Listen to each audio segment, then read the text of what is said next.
Hebreos capítulo 3, versículos 7 al 12. Solamente vamos a estudiar el verso 7 y el verso 8. Verso 7, verso 8. Y el tema que vamos a tratar en esta tarde es cuidado con la dureza. Cuidado con la dureza. Cuidado con la dureza.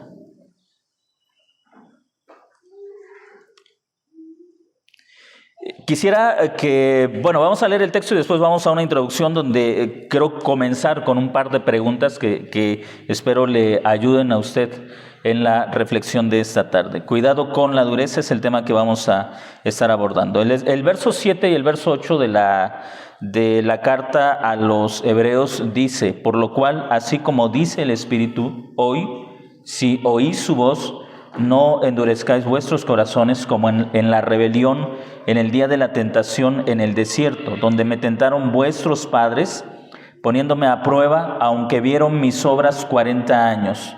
Por lo cual estuve airado con aquella generación y dije: siempre se extravían en su corazón y no han conocido mis caminos. Por tanto, juré en mi ira: no entrarán en mi reposo. Mirad pues, hermanos, no sea que acaso haya en alguno de vosotros un corazón malo de incredulidad, como para apartarse del Dios vivo. Quiero comenzar con esta pregunta: ¿puede un verdadero creyente, y puede parecer contradictorio, puede un verdadero creyente ser incrédulo? Vamos a la siguiente diapositiva. ¿Puede un verdadero creyente ser incrédulo? Bueno, el domingo pasado hablábamos acerca de las tres posturas de la doctrina sobre este tema: el arminianismo, la doctrina del señorío y la doctrina de la gracia libre.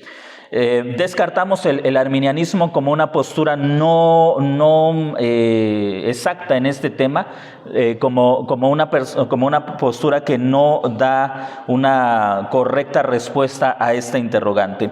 Y la respuesta del señorío sería algo así. Aquí tengo, espero que alcancen a ver un comentario del pastor maestro John MacArthur, y quiero también recordarles esto. Vamos a tener algunas diferencias con algunos maestros que son muy influyentes en el ámbito cristiano.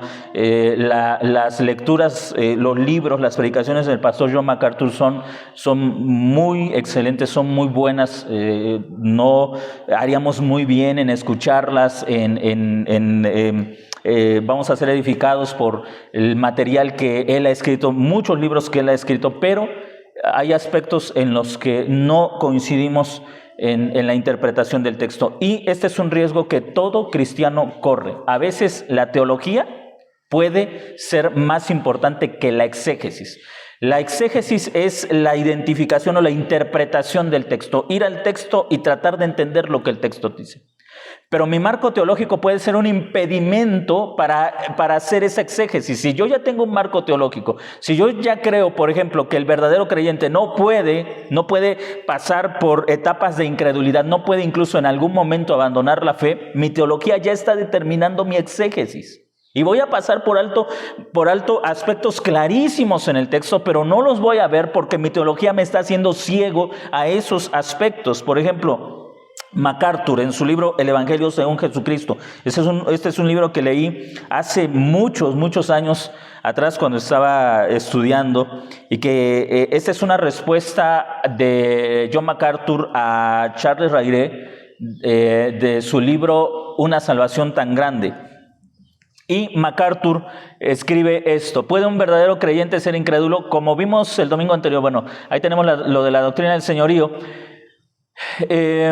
Tenemos el comentario de MacArthur: la perseverancia es una característica de los verdaderos creyentes, mientras que la deslealtad y deserción revelan un corazón incrédulo. Esto lo encuentra usted en la página 169 del libro El Evangelio según Jesucristo.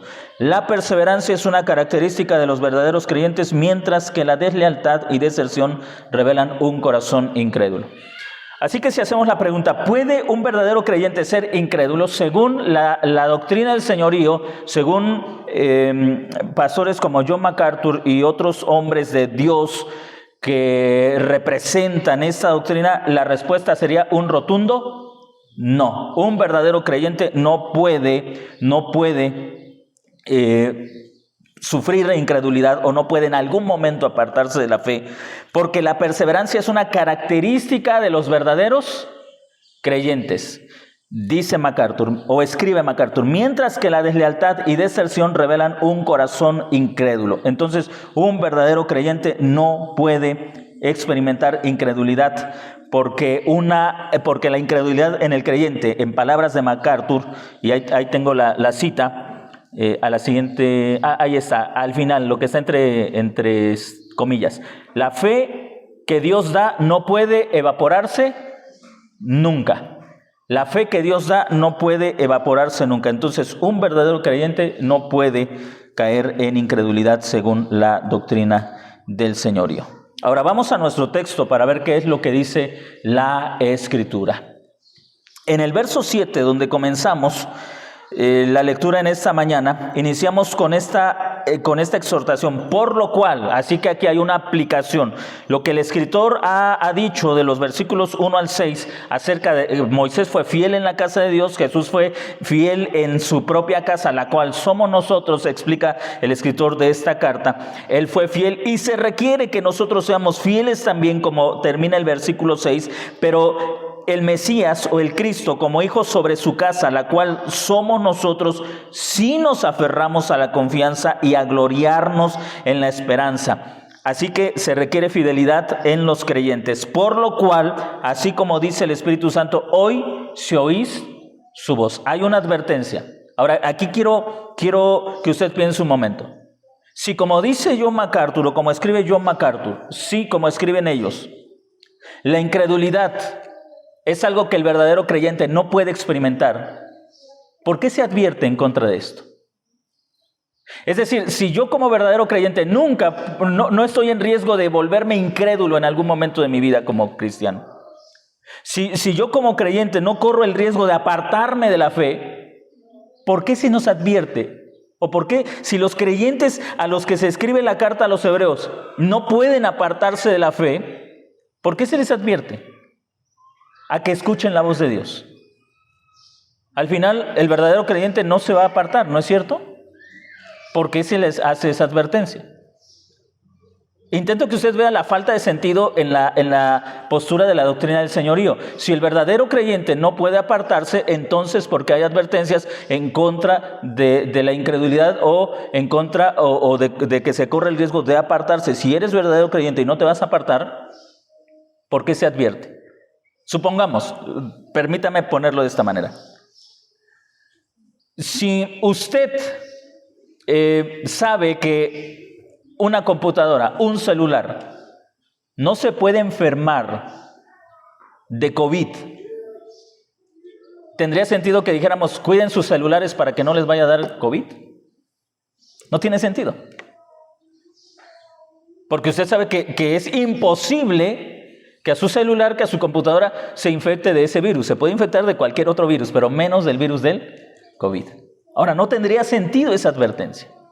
Entonces, si la doctrina del señorío es cierta y si el verdadero creyente no puede apartarse de la fe porque la fe que Dios da no puede evaporarse nunca, ¿por qué entonces hombres como Pablo, como el escritor anónimo de los Hebreos, como Pedro, advierten a la iglesia de Jesucristo en contra de la incredulidad? Se les advierte a tener cuidado de la incredulidad. Observe lo que dice el texto en el verso 7, por lo cual, así como dice el Espíritu Santo. Y vamos a ver algunas partes importantes de ese texto. Hoy, si oís su voz.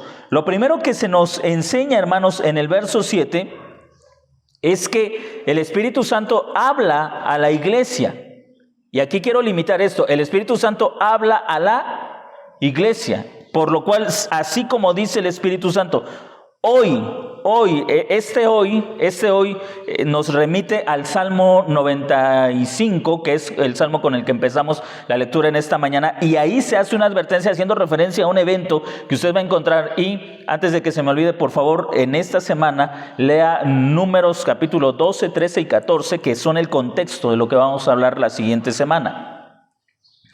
Pero el Salmo 95, que es un salmo que se le atribuye a David, utiliza también la experiencia del pasado para una aplicación en el presente. Y lo que hace el escritor a los Hebreos es que trae ese salmo para hablar a los creyentes del primer siglo. Y note usted el hoy, que está en un tiempo presente. Esta voz está en un tiempo presente y nos está hablando de que la voz de Dios es constante, continua en el pueblo del Señor. Hoy si oís su voz. Y esto nos hace referencia al Salmo 95. Vamos al Salmo 95. Salmo número 95. Este salmo decía en un principio, al iniciar la reunión, este salmo está compuesto de dos partes. La primera parte es una invitación a la adoración y la segunda parte es una advertencia contra la dureza de corazón. Y permítame decirle algo que me parece que es importante. El pueblo que cree en el Señor, el pueblo que tiene fe en Dios, es un pueblo que, según este salmo, es un pueblo que canta. Por eso le hablaba de la importancia de la alabanza o de la importancia del canto para la iglesia. Observe el Salmo 95. Ya lo leímos, pero quiero leerlo nuevamente para ustedes. Venid, cantemos con gozo al Señor, aclamemos con júbilo a la roca de nuestra salvación. Entremos en su presencia con acción de gracias. Aclamemos con salmos, porque el Señor es Dios grande y gran Rey sobre todos los dioses. En su mano están las profundidades de la tierra, y suyas son las alturas de los montes. Suyo es el mar, pues Él lo hizo, y sus manos formaron la tierra firme. Venid, inclinémonos y postrémonos, arrodillémonos ante la presencia del Señor nuestro Hacedor, porque Él es nuestro Dios y nosotros pueblo de su prado y ovejas de su mano. Y entonces la advertencia: si oyeres su voz, no endurezcáis vuestros corazones. Aquí el oír su voz está estrechamente relacionado con la adoración. Es decir, el pueblo que tiene comunión con Dios es un pueblo que canta. Es un pueblo que le gusta cantar. Observe en el verso 1, venid, cantemos. Y note la actitud de aquellos que vienen a cantar. Cantemos con gozo al Señor. La alabanza, en algunas ocasiones lo he dicho, cantamos no para esperar a que toda la congregación esté y entonces estén en la parte más importante, que es la predicación. Cantamos porque creemos en Dios. Si no crees en Dios, no cantas. Es decir, cuando la incredulidad comienza a apoderarse de nuestros corazones, lo que menos queremos hacer es cantar. Así que la alabanza juega un papel importantísimo en la congregación, y es en este contexto, en el contexto del tabernáculo, del templo. Si este salmo lo compone David, como sugieren algunos comentaristas, si este salmo es de David, entonces todavía hay un tabernáculo, no está el templo. Si este salmo es posterior al exilio o que forma, algunos consideran que la mayoría de los salmos son posteriores o después del exilio, después de que son llevados a Babilonia y el pueblo regresa a reconstruir la ciudad y el templo. Si estos salmos pertenecen a después del exilio, entonces hay un templo donde ellos se reúnen para la adoración, para los sacrificios, pero la alabanza también era parte de ese culto que se le daba a Dios. Y en esto hay una advertencia. Primero el llamado: vengan, observe las razones para venir y cantar. Vengan y canten con gozo. Y observen la segunda parte: aclamemos con júbilo. Así que el canto implica también una expresión de alegría. El canto implica una expresión de júbilo, de gozo, que nuestra postura, que nuestro aspecto pueda denotar lo alegre que estamos de cantarle al Señor. Y note cómo el cantar congregacional, no el cantar individual. Usted puede cantar en su casa y eso está bien. Si está contento, cante en su casa. Pero es el cantar congregacional lo que hace que estemos de una manera íntima con Dios, entremos en su presencia con acción de gracias. Recuerde, en el antiguo pacto, entrar en su presencia era estar en el tabernáculo de reunión o en el templo de Salomón, donde el pueblo se congregaba para estar con Dios. En el nuevo pacto nosotros somos esa casa. Es lo que está explicando Hebreos capítulo 3. Nosotros somos esa casa. Así que entrar a la presencia del Señor implica precisamente la reunión congregacional. El canto es significativamente diferente congregacional que individual. Sí, la presencia de Dios habita con usted. Usted puede estar en casa y puede estar cantando. Qué bueno. Pero la verdadera fe se expresa cuando usted con el conjunto de creyentes entran a la presencia de Dios a través de la alabanza y a través del canto. Y lo que se exalta de Dios en el verso 3 dice, porque el Señor es Dios grande. Así que se nos habla de la grandeza del Señor, se nos habla del poder creador de Dios, pero también se nos habla, hermanos, del poder redentor de Dios. En el verso 7, Él es nuestro Dios. Ahora, Dios ¿por qué cantamos? Bueno, debemos cantar a Dios porque Él es el creador de todas las cosas, de lo alto y de lo bajo, de lo visible y de lo invisible. Por eso nuestra alabanza tiene que ver con la persona de Jesucristo. Pero hay algo también que hace que el canto sea particularmente relacional, porque Él es nuestro Dios y nosotros somos su pueblo. ¿Nota usted esto? ¿Quiénes cantan? Los que le pertenecen a Dios. La iglesia. Nosotros somos su Dios, Él es nuestro Dios y nosotros somos su pueblo. Él es nuestro Dios, nosotros somos su pueblo. Así que, ¿quién es llamado a cantar? El pueblo. En algunas ocasiones le he dicho, no nos sorprende que no esté gente que no es creyente en la reunión congregacional, pero sí debe sorprendernos cuando hermanos de la congregación no están, porque eso puede significar dos cosas. Uno, tienen algún problema físico que les impide venir, o dos, la incredulidad está entrando en sus corazones. La incredulidad está entrando en sus corazones y esto puede verse a través tal vez de desánimo, de falta de perseverancia. Entonces tú comienzas a preguntarte ¿por qué los hermanos no están? El pueblo que entiende a su Dios, que sabe que Él es el Dios creador, pero Él es el Dios redentor, tiene ganas de cantar porque Él nos redimió. ¿Qué gente puede decir el Dios de toda la creación es nuestro Dios y nosotros le pertenecemos, sino solamente la iglesia? Solamente la iglesia puede decir esto. Así que tenemos esto, hermanos, y con esto también enfatizo la importancia de la alabanza. ¿Por qué hay un tiempo de alabanza en la congregación? Le repito, no es para hacer tiempo. La alabanza en la congregación no es para hacer tiempo, no es para ver si llegan más personas, si hay más asistencia. La alabanza en la congregación debe expresar el corazón de un pueblo que sabe, que conoce la grandeza de su Dios. Dios es el creador de todo, pero particularmente Dios es creador de nosotros. Nos creó para ser su pueblo, para pertenecerle. Nosotros somos sus ovejas, Él es nuestro pastor. Nosotros somos su pueblo, Él es nuestro Dios. Por eso cantamos a Dios. La alabanza debe ser significativa para usted. Usted debe saber que viene no como un extraño. Mire, ¿ha estado usted en reuniones? Por ejemplo, en mi caso a veces me ha tocado estar en cumpleaños de personas con las que no tengo ninguna relación. Es decir, vamos a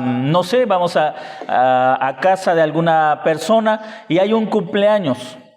Pero no tenemos esa relación, esa hermandad. No estamos unidos por la fe. Entonces somos partícipes del cumpleaños, pero usted no siente lo mismo cantarle a alguien que no conoce. O sea, a lo mejor sí de vista, sé que es fulanito, que es sultanito, sé que es papá, mamá, hermano, amigo de tal o cual persona que yo conozco, pero no tengo relación con esa persona. Entonces todos dicen, vamos a cantarle y bravo, y todos emocionados porque están celebrando el cumpleaños de esa persona que aman. Y yo me siento como un completo extraño. ¿Sí me está entendiendo? Estoy a lo mejor feliz, cumpleaños a ti, o estas son las mañanitas que cantaba, pero me siento completamente extraño, porque le cantas a alguien que no tienes relación. Pero cuando le cantas a alguien con quien estás relacionado, eso es diferente, ¿no es cierto?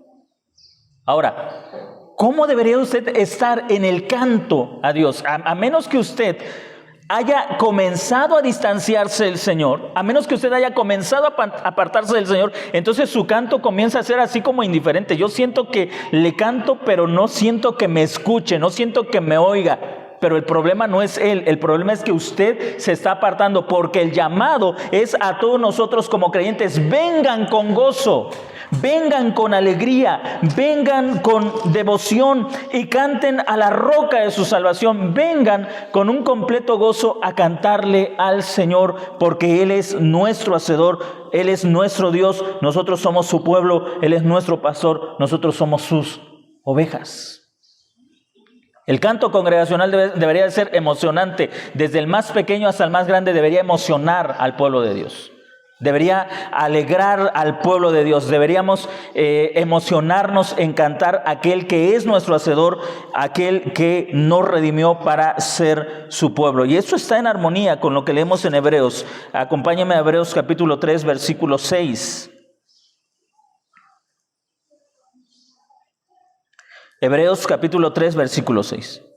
Pero el Mesías como hijo sobre su casa, la cual casa somos nosotros, si nos aferramos a la confianza y a gloriarnos en la esperanza. Ahora aquí quiero hacerle una aclaración. Aferrarnos a la confianza y a gloriarnos en la esperanza habla de comunión, no de unión. Quiero que usted entienda estas dos diferencias. Nuestra unión con Cristo es absoluta y totalmente completa. Estamos unidos a Cristo y nada nos puede separar. Nuestra comunión depende de nuestra perseverancia. No sé si me está entendiendo. Unión con Cristo es una cosa, comunión con Cristo es otra.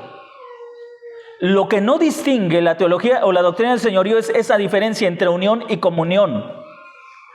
Tu unión es algo que recibes por la fe en Jesucristo, por la gracia de Dios. Somos unidos a Jesús por la obra del Padre a través del Espíritu Santo. Somos unidos, somos su cuerpo. No podemos ser separados de Él, no podemos ser arrancados de Él. Incluso el apóstol Pablo dice con toda certeza: ¿quién nos separará de Cristo o del amor de Cristo? En esa unión es indivisible, inseparable. Estás unido a Cristo, no puedes ser separado de Él.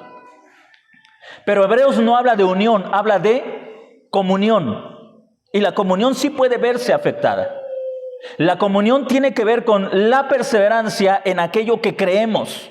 La perseverancia en aquello que hacemos. En algún momento usted como creyente va a pasar por experiencias en las que su comunión va a estar en lo mínimo. Usted va a orar sin sentirse escuchado o amado por Dios. Usted va a cantar o simplemente no va a tener ganas de cantar. Usted no va a querer congregarse. Usted no va a querer leer su Biblia. Usted no va a querer orar. Usted no va a querer seguir adelante. Y tal vez diga, tal vez hasta estoy perdido. Si usted está unido a Cristo, no puede ser arrancado de Él, pero usted ha perdido la comunión con Dios. Y eso también es doloroso, o eso es muy doloroso. Eso es muy, muy, muy doloroso. Usted sabe que una relación rota es muy dolorosa, ¿no es cierto? Podemos estar en casa y tal vez recordando, me acuerdo cuando pasaba tiempo con mi esposa y nos divertíamos, ahora solamente peleamos, ahora solamente nos hablamos para lo esencial. ¿Quieres comer? ¿Cuánto necesitas? ¿Estás bien? La relación está ahí, pero la comunión terminó. ¿Sí me están entendiendo? La comunión terminó. Usted está con una persona que es extraña en ese momento, y usted sabe lo difícil que es estar con personas con las que sientes que esa comunión está completamente debilitada. Ahora, si eso sucede en el ámbito de las relaciones físicas, mucho más en el aspecto de nuestra relación con Dios, tal vez ustedes puedan identificarse y decir: yo estoy en un problema de mi comunión con el Señor. Es decir, el Salmo 95 ya no significa lo mismo para mí. Ya no es vamos con gozo a cantar al autor de nuestra salvación. Ya no es vamos con alegría, con júbilo. Ahora es pues vamos y si llegamos tarde, pasamos menos tiempo en la congregación y nos vamos más rápido. Usted ha perdido su comunión con Dios, pero gracias a Él y solamente gracias a Él no ha perdido su unión con Él. Porque si no fuera por Él, nuestra unión con Él fácilmente la perderíamos. Y si perder la relación con Él es doloroso, perder la unión con Él debe ser mucho más doloroso, porque es volver a un estado de condenación, lugar donde ninguno de nosotros volveremos, a pesar de que en algunos momentos nuestra comunión la descuidamos y nuestro cristianismo termina siendo frío, apático, indiferente. Como dijera el hermano Mijares, no se murió el amor. Muy al contrario. Pero simplemente ya no lo experimentas y no es de parte de Dios hacia ti, es de parte tuya hacia Él. De parte tuya hacia Él. No cantas con el mismo sentir, no te alegras en Él con el mismo sentir. Has dejado de amar y de experimentar ese gozo de la salvación que debe ser una experiencia constante. Por eso hay una advertencia hoy. Y esa advertencia fue válida para los creyentes del primer siglo y sigue siendo válida para el creyente del siglo XXI. Hoy, observe, vamos a la siguiente diapositiva y vamos ahí tenemos observe aquí, tengo una cita de Paul Washer y nuevamente Paul Washer es un gran expositor. Hay aspectos en los que no estoy de acuerdo con sus puntos de vista y este es uno de ellos. Una de las más grandes evidencias de ser verdaderamente salvos, y quiero subrayar esta parte, evidencias de ser verdaderamente salvos, así que puede haber personas que son salvas de mentiras. Bueno, no creo que sea lo que Washer quiera decir. Pero al final la teología del señorío te lleva a eso. Creyentes falsos. Es que Dios no nos permitirá hablar como nuestra carne quiere hablar. Esto lo tomé de una imagen en internet. Busqué la fuente, o sea, en qué sermón lo dijo, no logré encontrarlo. Se le atribuye a Paul Washer. Y quiero presentarles la imagen completa. Y luego vamos a regresar a esta. A ver si lo ve. A ver si lo ve porque yo casi no lo veo. Una de las más grandes evidencias de ser verdaderamente salvos es que Dios no nos permitirá hablar como nuestra carne quiere hablar, o vestir de la manera que el mundo quiere que vistamos, ni actuar como el mundo, ni oler como el mundo, ni hablar como el mundo, ni tampoco escuchar lo que el mundo quiere que escuchemos. Así que lo contrario también sería cierto. O sea, si tú hablas lo que Dios no quiere que hables, vistes como Dios no quiere que vistas y actúes como Dios no quiere que actúes, hueles como el mundo, vistes como el mundo, escuchas lo del mundo, hablas como el mundo, sería una evidencia de que no eres salvo. Espero no estar llevando el razonamiento, el pensamiento del pastor Washer a un extremo que él no quería que se entendiera. Pero lo contrario tendría que ser cierto, ¿no? Si ser verdaderamente salvo significa que no vas a hablar como tu carne quiere que hables, vamos a regresar a la diapositiva anterior, lo contrario tendría que ser verdad. Tengo una definición un poco técnica, una definición del griego para que entendamos el texto. Hoy, si oyeres su voz, no endurezcáis vuestros corazones. Observe el sí condicional. El sí condicional denota incertidumbre, condición del tipo de tercera clase. En el griego existen 3 tipos de cláusulas condicionales.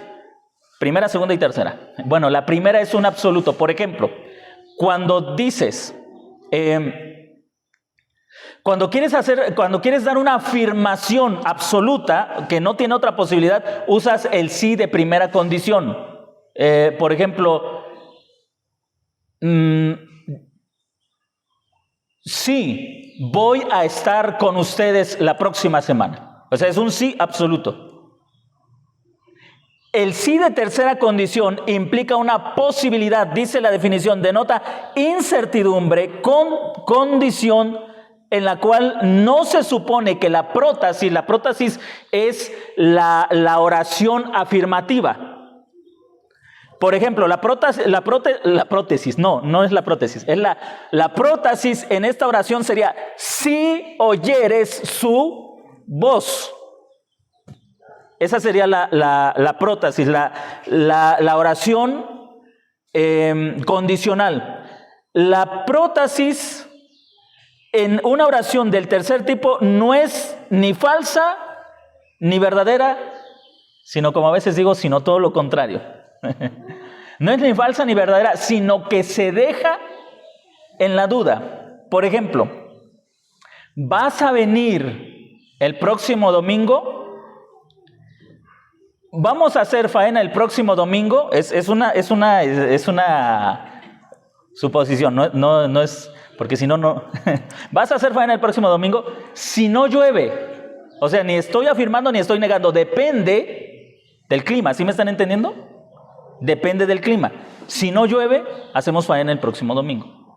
Ahí tenemos una oración del tercer tipo. El sí que usted encuentra en el texto hebreo, Ean, si oyeres su voz, implica una posibilidad. Tal vez escuches su voz, tal vez no la escuches. Es decir, se nos está hablando de que el creyente puede oír o tal vez no escuche la voz del Señor. Y esto va a depender ¿de qué? Va a depender de lo que dice el Salmo 95, de comunión. Si tú has perdido tu comunión con el Señor, vienes a la congregación y dices, es que yo no le entiendo a la predicación, no es que me pierdo, o sea, de repente estoy oyendo y de repente cuando me doy cuenta ya estoy pensando en que tengo sueño, en que no hice esto, en que debo aquello. Ahí está. Ese no es problema del predicador, es tu problema. Porque es a ti a quien se te dice, sí, tal vez escuchas la voz de Dios. Sí, puede ser que la escuches, puede ser que no la oigas, va a depender de ti, de tu actitud, de tu devoción, de tu comunión, de tu fidelidad, de tu perseverancia en la fe, de que la escuches o no la escuches, depende de ti, no depende del predicador. ¿Sí me está entendiendo? A veces llevamos el aspecto de la soberanía de Dios a un punto en el que como creyentes no debemos entenderlo así. Como creyentes a veces decimos, bueno, yo sé que el único que puede abrir tu corazón a la palabra de Dios es el Espíritu Santo. Déjame decirte algo, si eres salvo, el Espíritu Santo ya cambió tu corazón de piedra a carne. Esa es la esperanza del nuevo pacto. ¿De qué depende tu crecimiento? Sí, oye su voz. ¿Sí me está entendiendo? Es decir, permítame decir esto. No es que Dios ya no pueda hacer más por ti, es que Él ya hizo todo para que tú lo escuches. Esto no es libre albedrío.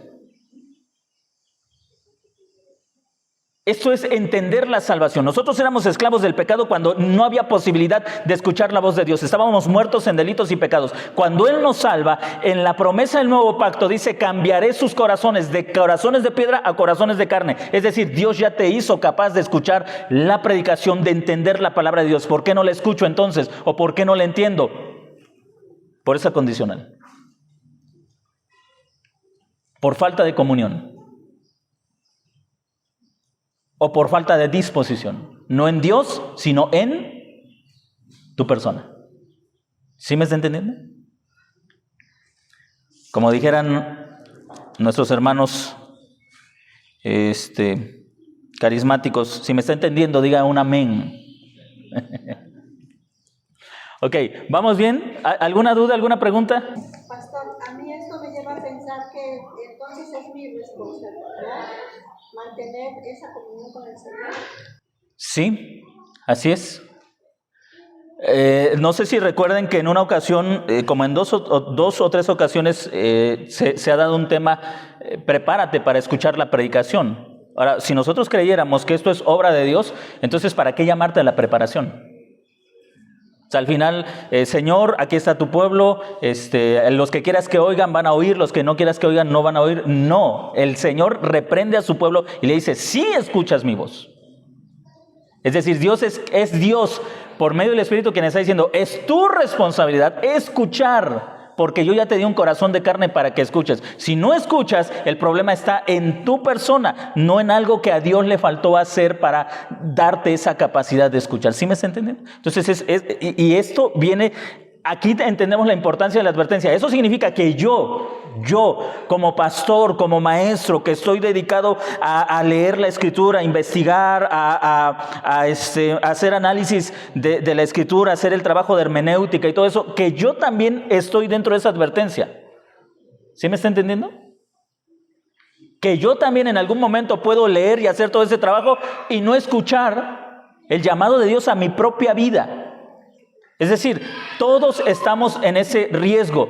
Todos corremos el mismo riesgo de que en algún momento simplemente perdamos de vista el por qué estamos, el por qué somos llamados el por qué venimos.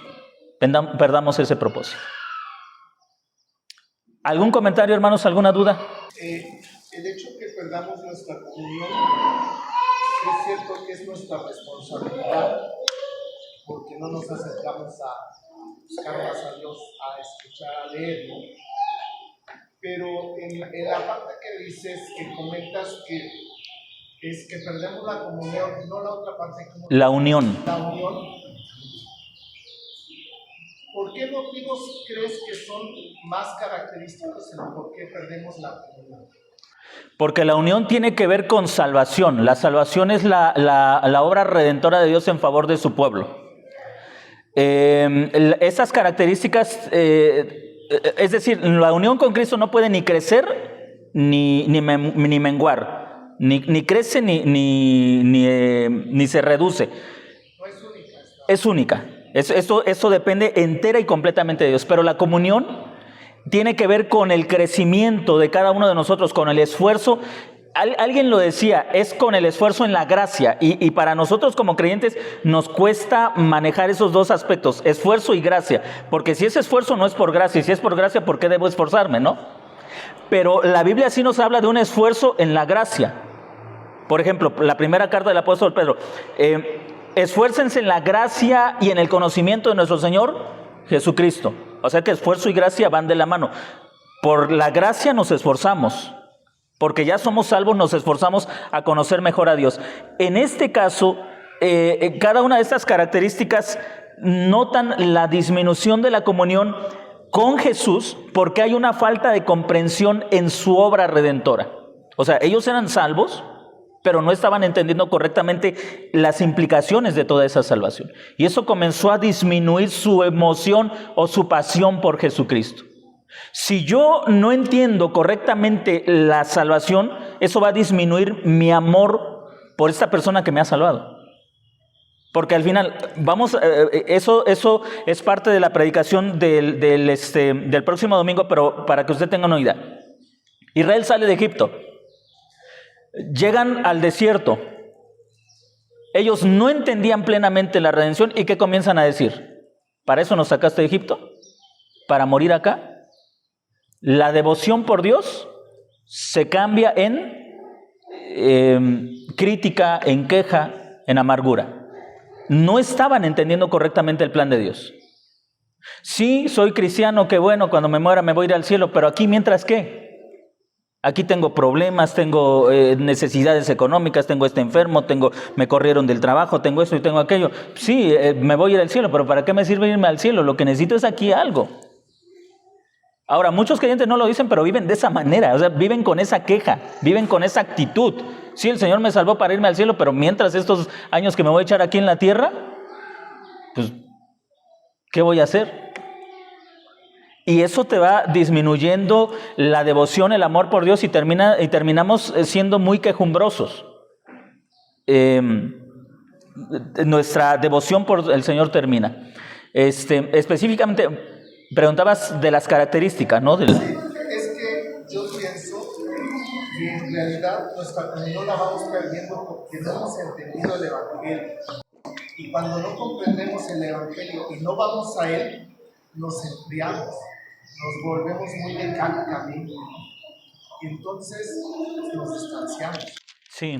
Cuando no entendemos en realidad el Evangelio, el poder del Evangelio es que nos enfriamos, ¿no? Nos volvemos muy mecánicamente. Sí. O sea, ponemos todo, sí, alabo, voy a la iglesia todos los domingos, participo, pero no lo hago con el amor que quiere Dios. Y entonces perdemos de vista el Evangelio porque a veces no lo hemos entendido o no lo hemos visto qué tan grande es el amor de Dios hacia nosotros. Eso es lo que...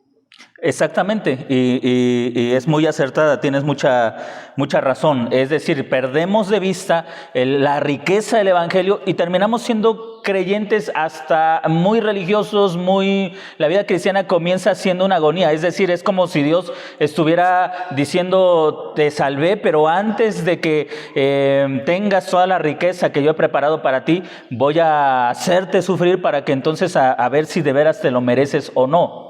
Y vivimos la vida cristiana como una letanía, como una carga, como un tipo de demanda que tenemos que cumplir, ¿no? Como un tipo de penitencia que tenemos que cumplir, porque perdemos de vista el entendimiento del Evangelio, ¿sí? Y luego, lo segundo, si estamos muy expuestos en este caso a posturas como estas, que les repito, no quiero con esto decir que en todo lo que escuchamos está mal. ¿Cómo termina un creyente que está pasando por desánimo? No soy creyente. No soy creyente. Ahora, observe. Vamos a la imagen, por favor. Observe. Una de las más grandes evidencias de ser verdaderamente salvos es que Dios no nos permitirá. Pero ¿qué dice el escritor de los Hebreos? Que Dios sí te permite escuchar o no escuchar, obedecer o no obedecer. Como creyente, aquí estamos hablando como creyentes, porque esto nos puede llevar. Entonces, sí existe libre albedrío. El libre albedrío el tema del libre albedrío tiene que ver con todo el mundo, ¿no? Aquí estamos hablando de puros creyentes. Los creyentes han sido liberados de la esclavitud del pecado para obedecer a Dios voluntariamente. Los incrédulos no tienen esa posibilidad. No existe libre albedrío. En nosotros como creyentes la voluntad se nos ha liberado. Ahora sí podemos responder voluntariamente a Dios, o incluso podemos negarnos a responder a las demandas del Señor. Podemos negarnos a eso, y es una posibilidad que tal vez en algún momento ya la hemos experimentado. Pasemos a la siguiente diapositiva para ir concluyendo el tema. Sin embargo, el autor de Hebreos apela a la voluntad de los creyentes. ¿Puede el creyente resistir a Dios? ¿Cuál sería nuestra respuesta? Sí. Si el creyente no pudiera resistir a Dios, no estuviera esa advertencia, hermanos. Sí puede resistir a Dios. Pastor, pero es temporal. Puede ser temporal. En alguna ocasión les he dicho que y últimamente el domingo pasado les decía que incluso el apóstol Pablo, cuando escribe la carta a los Corintios, habla de creyentes que murieron en un tipo de rebeldía y como un juicio, pero Pablo lo deja ver como un castigo para su cuerpo físico, no como una señal de condenación. O sea, en algunos va a ser temporal, en algunos se les va a cortar la vida por esa resistencia al Evangelio.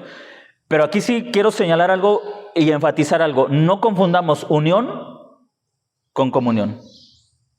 Unión es la obra de Dios por la acción de Jesucristo en la cruz, a través del Espíritu Santo, donde a la persona que es llamada a la fe es unida a Cristo indivisiblemente. Comunión es el acto de relacionarnos con Dios. A veces sentimos que estamos tan cerca de Él que hasta le puedo tocar. Y otras veces sentimos que ¿dónde estás, Señor? Pastor, entonces esa seguridad de saber quién está realmente unido solo la tiene el Señor.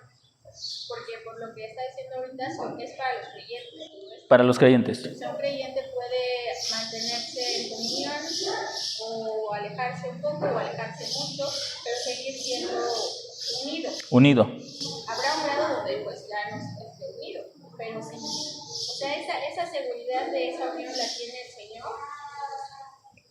Jesús dijo en una ocasión: todo lo que el Padre me da viene a mí. Y también Él aseguró que lo que el Padre le da no se pierde.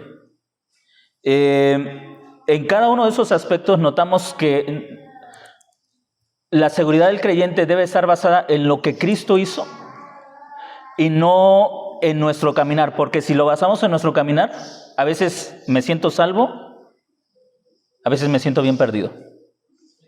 ¿Sí? Perdón, nada más. Sí. Decía un teólogo que nada de lo que ha hecho Cristo puede hacer que me ame más Dios, ni nada de lo que haya yo hecho puede alejarme que me ame más. Exactamente, así es. El amor de Dios por su pueblo no va a disminuir nunca. Incluso cuando yo estoy en una actitud de indiferencia, de desobediencia, de pecado, el amor de Dios no disminuye hacia mí. ¿Por qué? Porque estoy unido a Cristo. Es decir, la razón por la que Dios sigue amando a los suyos es por Cristo. En ese sentido, el creyente tiene que agarrarse de esa verdad, ¿sí? Y Nosotros, en el caso como mío como pastor, la apelación siempre es a la obra de Dios en Cristo Jesús. Si hablo con algún hermano que se ha apartado de la fe, siempre apelando a la obra de Jesucristo.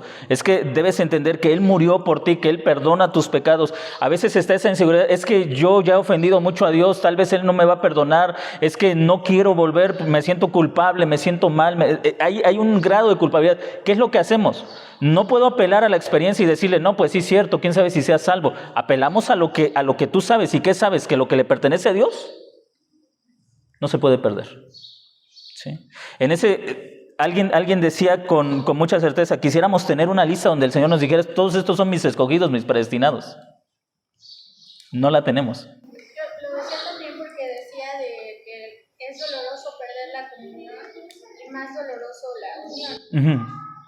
Pero hablaba aquí nosotros como creyentes, o sea, los que han estado expuestos a la predicación del Evangelio, hay algo que han entendido. Sí. Yo creo que aún alguna persona en desánimo decir que le ha costado, que no entiende, pero sí hay algo porque es la obra del Espíritu la que nos hace incluso venir con todo y a lo mejor desánimo o sus problemas, etc. Por eso lo preguntaba, porque como llegó al punto de lo doloroso que es no estar unidos, eso podía pasar aún después de haber sido creyente. Yo decía, perder la comunión es doloroso. Perder la unión será más doloroso porque sería estar en una posición que nunca más vamos a estar, es la de condenación. Entonces, mi intención era hacer un contraste entre un punto y otro. Para hacerles ver que deberíamos luchar por nuestra comunión, ya que nunca voy a ser separado del Padre o separado del Hijo, porque soy unido al Hijo, porque estamos unidos al Hijo.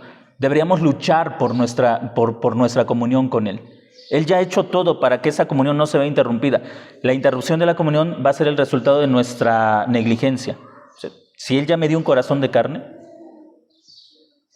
puedo oír su voz. ¿Por qué no la escucho? Tengo que hacer un análisis de mi propia vida. ¿Dónde me perdí?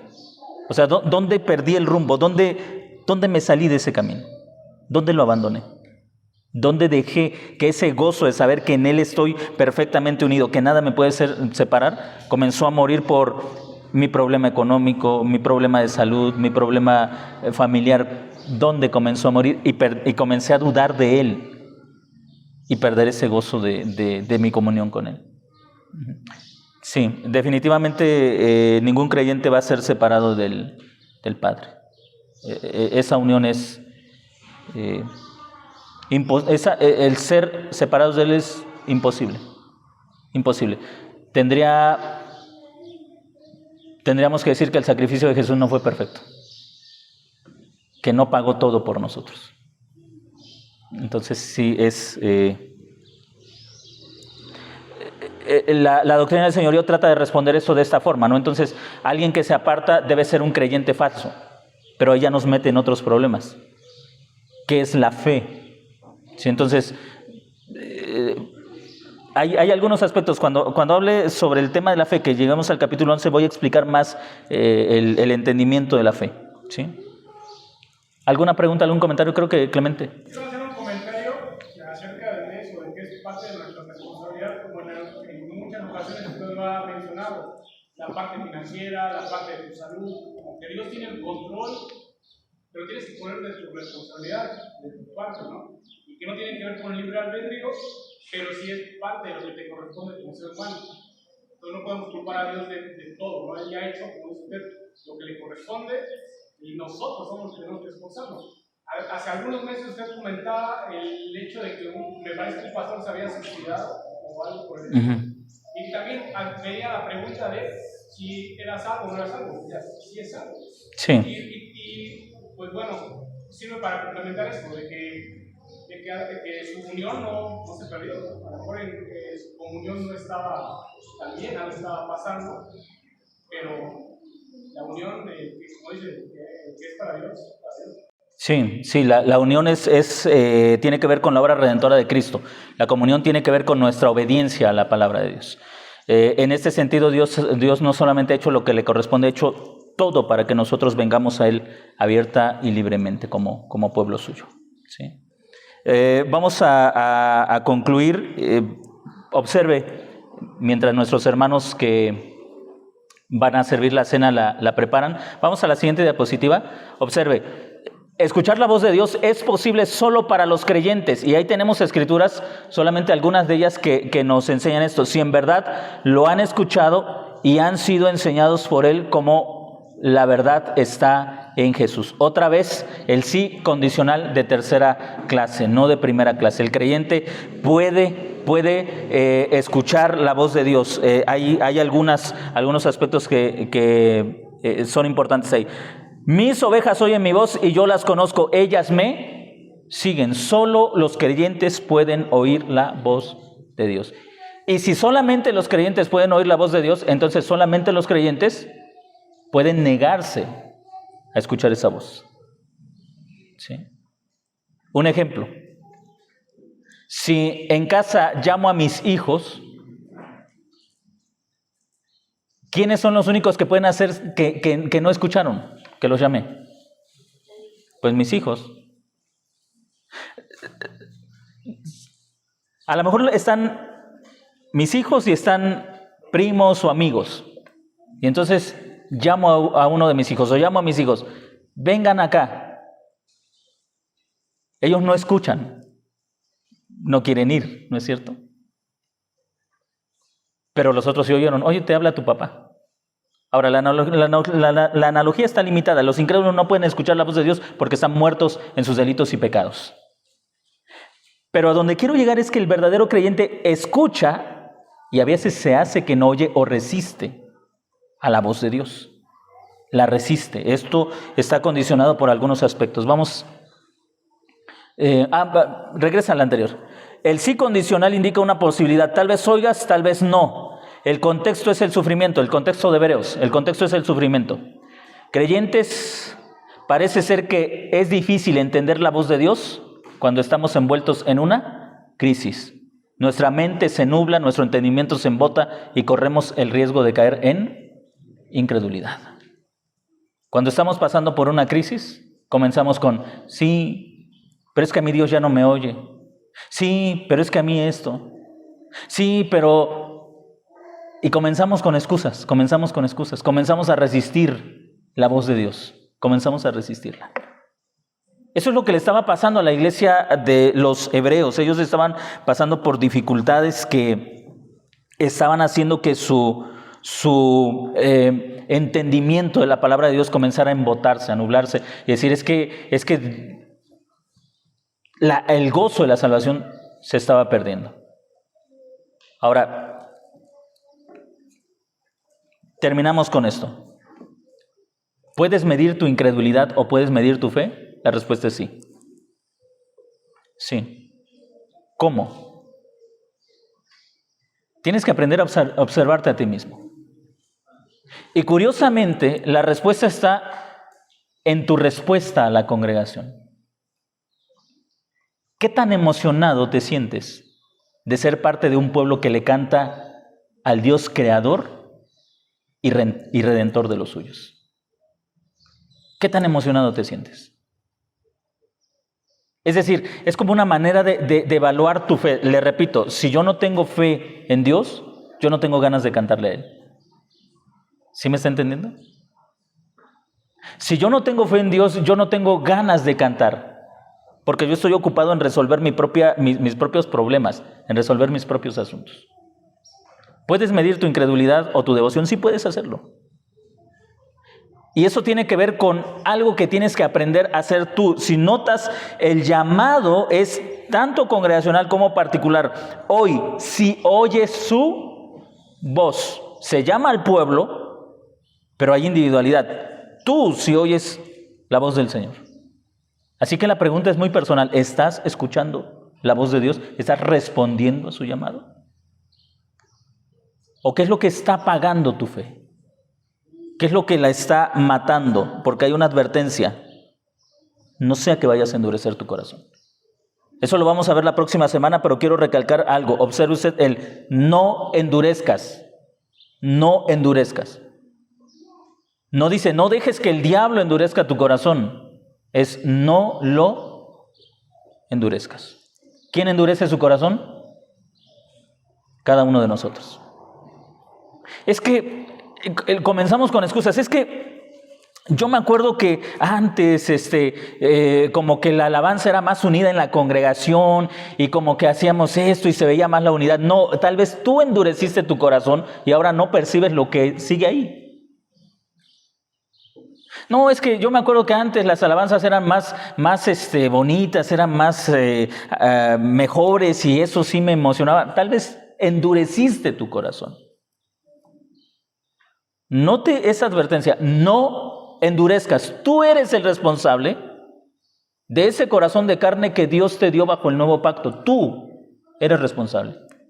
Tú eres responsable de ese corazón de carne que Él te dio para que lo escuches, para que lo obedezcas, para que lo ames, para que lo sigas, para que tengas devoción. Tú eres responsable de cuidarlo. Y si se está encalleciendo, si se está endureciendo, es tu responsabilidad. La próxima semana vamos a hablar de esto y de cómo evitar la dureza del corazón. Por eso el tema, cuidado con la dureza.